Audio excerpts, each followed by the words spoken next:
Senator Sifuna, how do you expect me to give you an opportunity to speak in front of my eyes? If you have an issue that you want to communicate to the table, you sit down, you press, and then you are given an opportunity. Our point of departure with the chair is under Article 107. When you read it, Mr. Speaker, it says that in the absence of the Speaker, the Deputy Speaker presides. And that is exactly or precisely why we have members of a Speaker's panel. It doesn't have to be the substantive Speaker for any business of the House to be transacted. There are even members here who are not even Deputy Speakers, but are members of a panel of Speakers, and they come and transact business there. The question I'm asking myself, Chair, is if indeed you are saying that in your capacity as the Deputy Speaker, having sat on that chair, you cannot undertake a simple task like reading a communication, how then would you transact bills and motions, which are far more serious matters that have to wait for the substantive chair? Secondly, Mr. Speaker, I want to say this here. Nobody is going to scare us. This is our house. I was elected here and in both houses of parliament in this Republic of Kenya. Nobody, none of you, got as many votes as Sifuna. You are not going to threaten me.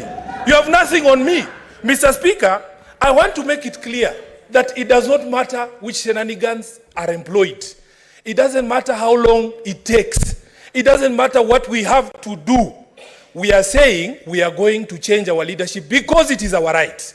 Mr. Speaker, we want all we want, whether the communication that comes from the Speaker's office is legal, is right or wrong. We don't care. We want it to come out of the Speaker's office so that we can take other avenues in order to enforce our rights as a minority side. Lastly, Mr. Speaker, no, you will not gag me, Cheruiyot. You did not even get half the votes I have. Senator. So just be quiet. Be quiet when I'm here. Senator. These are numbers. Senator numbers don't lie. You must be ordering. You must protect me. You must protect me. You should behave. Standing order number 45, Mr. Speaker. Standing order, Mr. Speaker, can you protect me? Are you okay? Proceed. You are doing Standing so well. order 45, Mr. Speaker. And I request that at least you listen.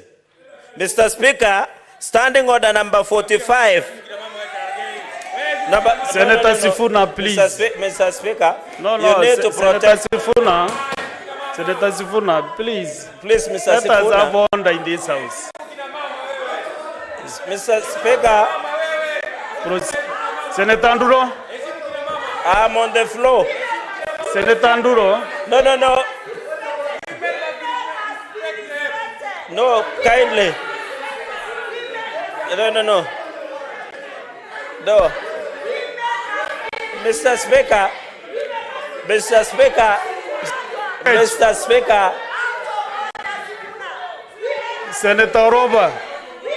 Senator Mr. Roba. Speaker. Mr. Speaker. Mr. Speaker. Mr. Speaker. All of us, Mr. Speaker, are colleagues, and we must behave in a respectful manner towards each other. Regardless, Mr. Speaker. And then, Mr. Speaker, understanding order 45. Mr. Speaker, no, Senator Eddy, you don't need to shout. We are not in a public rally. Senator Chalegei, Mr. please. Speaker, can I conclude? Stop engaging other members. Okay, conclude but you need to protect me. Prosecution. You know I'm not expert in demonstrations and mandamanos. Standing order 45, standing order number 45, sub-article 2. The business shall be disposed in the sequence in which appears in the order paper or in such other manner, other sequence as the Speaker may. So you cannot tell us to respect Article 107. That standing order. That is why I said any time. Yes, that we get the Speaker, communication. Can I get to the meat? Yes. Can I get to the meat, Mr. Speaker? Can I get to the meat? Article 107 invites you to preside the House. But standing order 45, standing order sub-article 2, it says the business shall be disposed of in the sequence in which appears in the order paper or in such other sequence as the Speaker may, for the convenience of the Senate direct. The Speaker has said he can rearrange. Senator Sifuna, you might be new. You might be news, Mr. Speaker. We have always rearranged the order paper. This is not the first time. And traditions, Senator Chalia, you Mr. have been on. Speaker, Thank you as I very much. conclude, Mr. Speaker, No, conclude. as I conclude, You have concluded. we have reorganized order paper before. Mr. Speaker, don't be invited to the circus that I'm seeing Your here. point is very clear, Senator Chalgei. And you know, Senator Sifuna, teach him some manners. Mr. Speaker, it cannot be that every time, it cannot No be, point of order. Nothing is out of order. it Senator cannot be, Sosi. Mr. Speaker, that every time when other leaders are speaking, you want to be the one that you're shouting. You are shouting at the Speaker, you are shouting at the colleagues. For heaven's sake, you're only 3 months old in this house. Keep your calm, learn, be a good disciplined student. There is nothing to be excited. There is nothing to be excited about being elected. For your information, I have been elected 3 times, and I didn't have to try 6 times like you before coming to this house. Majority leader country. You know- Have your cool also. You know, Mr. Speaker, Yeah, so- Mr. Speaker, it cannot be. Have your seat. Resume your seat, Senator Sifuna. Ai. Kwani unatisha nani wewe? Peleka huko. My point of order is standing order number 121, Mr. Speaker. And I want you to read it with me so that it can be understood. A senator is disorderly if, number 1, creates disorder like they are doing. 2, no need to read it. 3, unnecessarily interrupts the proceedings or consults in a disruptive manner. That is what we are witnessing this afternoon, Mr. Speaker. What option do you have? Because we now want to progress.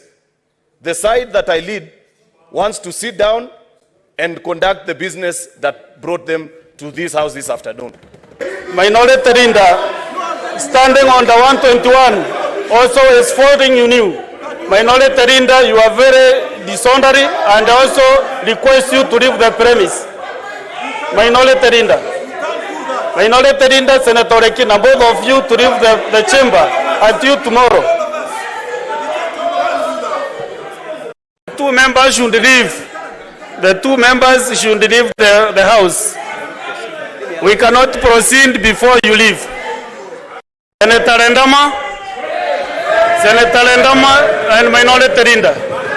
Whoever is withdrawing, please do it silently so that we can transact business. Okay.